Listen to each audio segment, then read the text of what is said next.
संस्कृति आईएएस के PCS YouTube channel पर आप सबका हार्दिक स्वागत है। और जैसा कि आप सब जानते हैं, मेरा नाम कृष्ण कुमार सिंह है और हम लोग संपूर्ण रिवीजन 72वीं बीपीएससी को ध्यान में रखते हुए संपूर्ण रिवीजन कार्यक्रम चला रहे हैं। तो बिना समय गवाए आते हैं टू द पॉइंट। देखते हैं पहला प्रश्न। पहला प्रश्न है कि बम्बई प्रेसिडेंसी एसोसिएशन की स्थापना किसने की थी? फिरोज शाह मेहता, केटी तेलंग, डब्ल्यू.सी. बनर्जी, तैयब जी। उपयुक्त में से कोई नहीं, उपयुक्त में से एक से अधिक। तो बम्बई प्रेसिडेंसी एसोसिएशन की स्थापना फिरोज शाह मेहता, केटी तेलंग और तैयब जी ने की थी। तो इसमें एक से अधिक है, तो इसका उत्तर हो जाएगा ई। ठीक है, ई इज करेक्ट आंसर। दूसरा प्रश्न है भारत संघ, अंग्रेजी में ज्यादा समझ में आएगा, इंडियन एसोसिएशन के संस्थापक कौन थे? हिंदी में अगर हिंदी का एक वर्जन इंग्लिश भी देख लिया करिए, पेपर बाइलिंगुअल होता है, ठीक है ना। तो दादा भाई नौरोजी, बाल गंगाधर तिलक, ह्यूम, सुरेंद्रनाथ बनर्जी। तो इंडियन एसोसिएशन की स्थापना सुरेंद्रनाथ बनर्जी ने की है, तो इसका करेक्ट आंसर है डी। ठीक है, अगला प्रश्न लेते हैं। राष्ट्रीय कांग्रेस से पूर्व सबसे प्रमुख संस्था थी।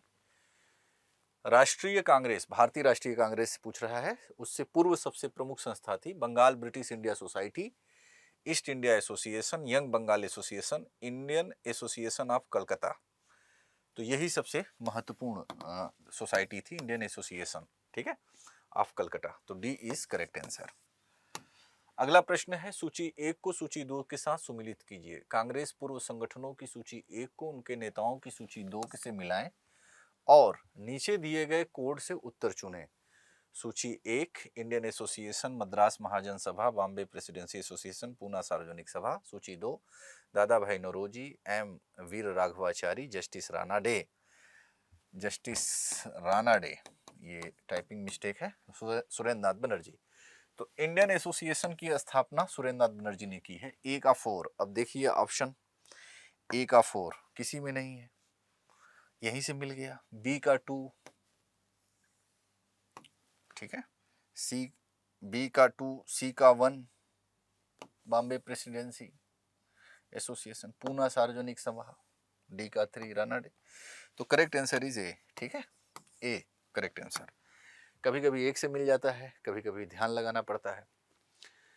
अब ये प्रश्न है, भारतीय राष्ट्रीय कांग्रेस के प्रथम अधिवेशन में कितने प्रतिनिधियों ने भाग लिया था? 1885 में एओ ह्यूम ने भारतीय राष्ट्रीय कांग्रेस की स्थापना की, ठीक है, और उसका प्रथम अधिवेशन पहले पूना में प्रस्तावित था, लेकिन पूना में प्लेग फैलने के कारण इसे बंबई में कराया गया, जिसमें 72 प्रतिनिधियों ने हिस्सा लिया था। तो इसका करेक्ट आंसर है 72, 52, 62, 72, 82। तो सी इज करेक्ट आंसर 72। ठीक है, अगला प्रश्न लेते हैं। 1885 ईस्वी में भारतीय राष्ट्रीय कांग्रेस का प्रथम अधिवेशन किस स्थान पर हुआ था? तो बंबई में। Calcutta, Bombay, Jaipur, Madras. Correct answer is B, Bombay. अगला प्रश्न है कि भारतीय राष्ट्रीय कांग्रेस की स्थापना की गई वर्ष 1865 में, 1867 में, 1885 में, 1887 में। करेक्ट आंसर इज सी, 1885 में। अगला प्रश्न है कि भारतीय राष्ट्रीय कांग्रेस की स्थापना की थी एओ ह्यूम ने, महात्मा गांधी ने, सचिदानंद सिन्हा ने, इनमें से कोई नहीं। तो एओ ह्यूम है ना, ये सिविल सेवा के अधिकारी थे, एओ ह्यूम। और इटावा, उत्तर प्रदेश में एक जिला है इटावा, वहाँ के भू राजस्व सुधार से भी संबंधित है, वहाँ के जिलाधिकारी रहे। भारतीय राष्ट्रीय कांग्रेस के संस्थापक कौन थे? एओ ह्यूम थे। William Adam, A O Hume, B is correct answer. ठीक है, अगला प्रश्न लेते हैं। भारतीय राष्ट्रीय कांग्रेस के संस्थापक थे, बार बार रिपीटेड क्वेश्चन है, ठीक है। असैनिक सेवक, विज्ञानी, सामाजिक कार्यकर्ता, मिलिट्री कार्य कमांडर। तो असैनिक सेवक, सिविल सेवा, आईसीएस के अधिकारी थे एओ ह्यूम, और उन्हीं की प्रेरणा से, उन्हीं के प्रयासों से भारतीय राष्ट्रीय कांग्रेस की स्थापना 1885 में हुई। अगला प्रश्न लेते हैं। भारतीय राष्ट्रीय कांग्रेस का प्रथम अधिवेशन कहाँ हुआ था? कलकत्ता, लाहौर, मुंबई, पुणे। तो बंबई के गोकुलदास तेजपाल संस्कृत महाविद्यालय के प्रांगण में हुआ था। तो correct answer is C. Next है, इंडियन नेशनल कांग्रेस की प्रथम महिला अध्यक्ष कौन थी? Shrimati Annie Besant, Sucheta Kripalani, Sarojini Naidu, Indira Gandhi. तो यहां इस बात को समझ लीजिएगा, भारतीय राष्ट्रीय कांग्रेस की प्रथम भारतीय महिला पूछ रहा है, प्रथम भारतीय महिला अध्यक्ष कौन थी? तो प्रथम महिला अध्यक्ष एनी बेसेंट थी, लेकिन प्रथम भारतीय महिला अध्यक्ष सरोजनी नायडू थी। तो इसका करेक्ट आंसर होगा सी। समझ रहे हैं? 1925 कानपुर अधिवेशन। समझ रहे हैं? तो ध्यान से पढ़ना है। भारतीय राष्ट्रीय कांग्रेस की प्रथम महिला अध्यक्ष कौन थी? अब प्रथम महिला अध्यक्ष पूछ रहा है तो एनी बेसेंट। ठीक है, ये 1917 में जो है भारतीय राष्ट्रीय कांग्रेस की अध्यक्ष बनी थी। तो इसका करेक्ट आंसर हो जाएगा बी। तो प्रश्न को ध्यान से पढ़ना है, जल्दीबाजी में उत्तर नहीं लगाना है, नहीं तो गलत हो जाएगा। भारतीय राष्ट्रीय कांग्रेस के दूसरे अधिवेशन की अध्यक्षता किसने की थी? ऑप्शन है गणेश आगरकर, सुरेंद्रनाथ बनर्जी, दादा भाई नौरोजी, फिरोज शाह मेहता। तो दूसरे की अध्यक्षता पहले की डब्ल्यू.सी. बनर्जी ने किया था, दूसरे की दादा भाई नौरोजी। दादा भाई नौरोजी को द ग्रैंड ओल्ड मैन के नाम से भी जाना जाता है। तो ऑप्शन सी इज करेक्ट। अगला प्रश्न है, भारतीय राष्ट्रीय कांग्रेस की प्रथम महिला अध्यक्ष कौन थी? प्रथम महिला तो Annie Besant, Kasturba Gandhi, Annie Besant, है ना, 1917, है कि नहीं? B, B is correct answer. भारतीय राष्ट्रीय कांग्रेस के द्वितीय सम्मेलन में कितने मुस्लिम प्रतिनिधियों ने भाग लिया था? 2, 33, 30, 41, उपरोक्त में से कोई नहीं, उपरोक्त में से एक से अधिक। तो 33 इसका करेक्ट आंसर। ये बहुत कठिन सवाल है। इस तरह के सवाल जो है हल कर पाना कि हर अधिवेशन में को देखना, है ना, लेकिन तो ये जटिल प्रकृति के माने जाते हैं। ठीक है ना?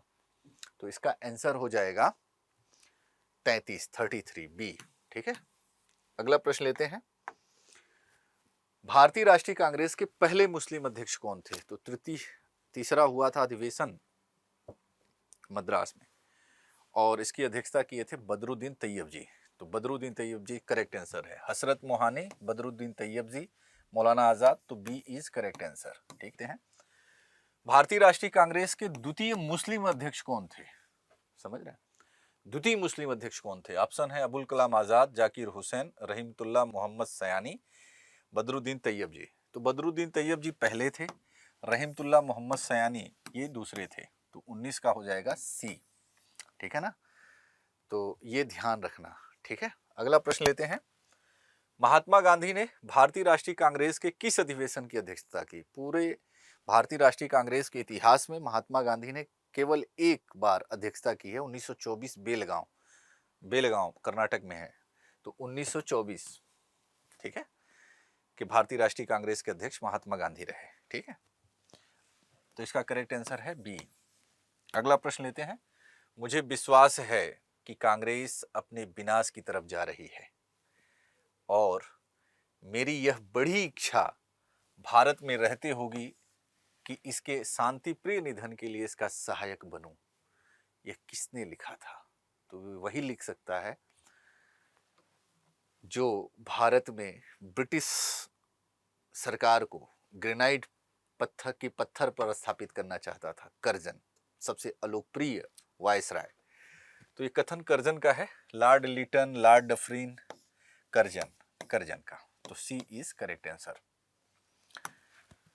सुरक्षा वाल्व सिद्धांत, ये आप लोग पढ़े होंगे। कांग्रेस की स्थापना को लेकर उग्रवादी नेता हैं लाला लाजपत राय, उन्होंने सेफ्टी वाल्व का सिद्धांत दिया था। तो सुरक्षा वाल्व सिद्धांत के आधार पर भारतीय राष्ट्रीय कांग्रेस की स्थापना ब्रिटिश सरकार को खतरों से बचाने के लिए थी। उपयुक्त विचार किस नेता के हैं? तो लाला लाजपत राय के हैं। उन्होंने कहा अंग्रेजों ने जानबूझकर भारतीय राष्ट्रीय कांग्रेस की स्थापना की है, एक सुरक्षा वाल्व के रूप में की है, ताकि 1857 जैसा बड़ा घटना न हो पाए। सामाजिक अशांति को, लोगों के, भारतीयों के आक्रोश को पहले जान के उसका समाधान कर दिया जाए या दमन कर दिया जाए। तो लाला लाजपत राय है। तो बी इज करेक्ट आंसर, है ना? अगला प्रश्न लेते हैं। इनमें से किसने कहा था कि कांग्रेस का महल लड़खड़ा रहा है और भारत में रहते हुए मेरी एक बड़ी महत्वाकांक्षा यह है कि मैं शांति के साथ इसे मरने में सहयोग दे सकूं? Curzon, Dufferin, Minto, Curzon. ठीक है, तो करेक्ट आंसर इज सी।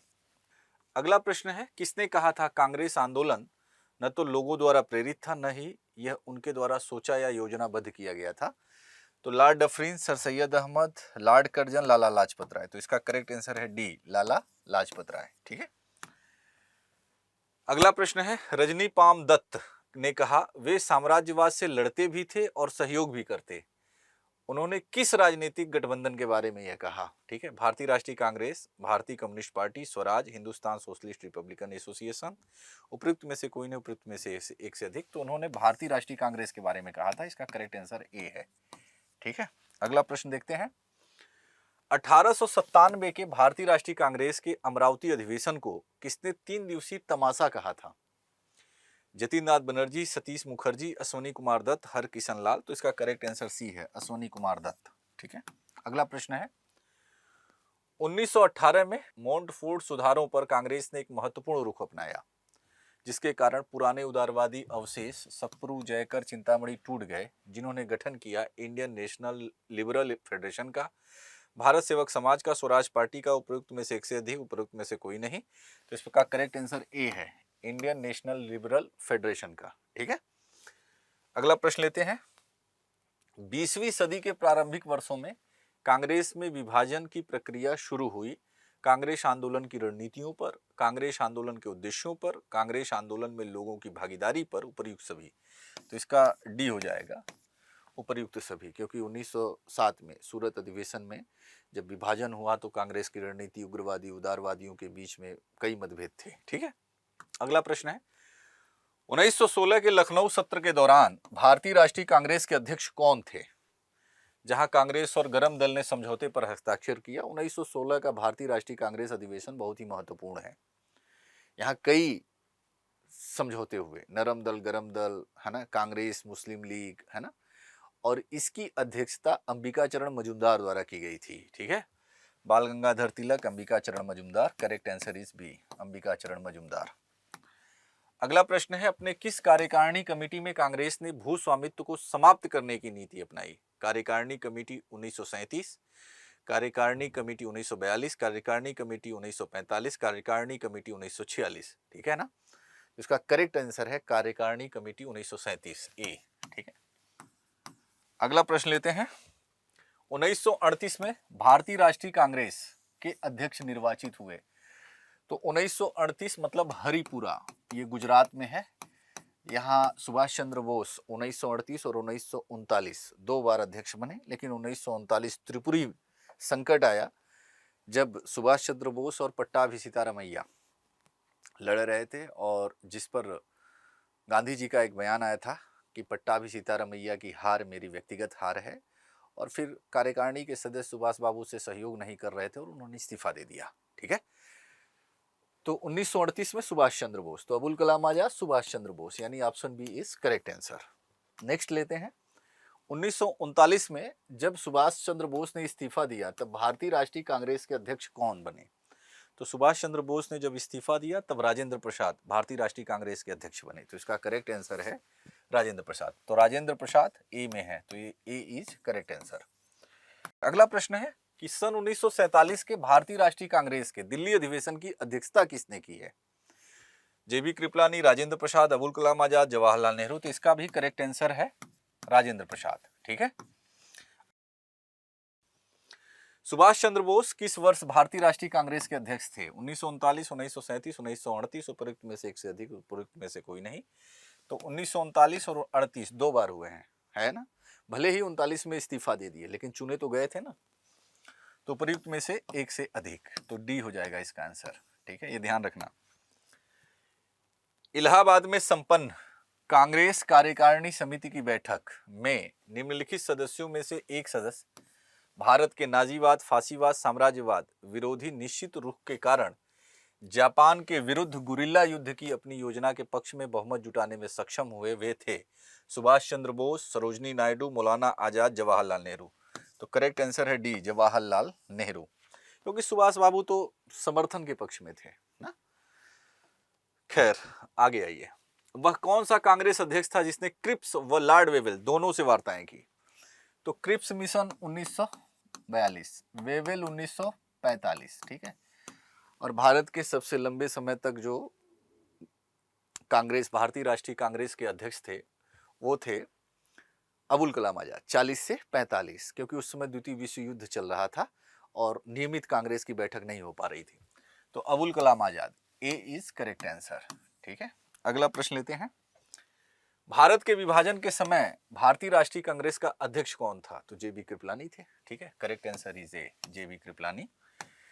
अगला प्रश्न है, निम्नलिखित में से भारतीय राष्ट्रीय कांग्रेस के किस अधिवेशन में पहली बार मौलिक अधिकारों से संबंधित प्रस्ताव पारित किए गए? तो पहली बार 1931 के कराची अधिवेशन में मौलिक अधिकारों की बात की गई।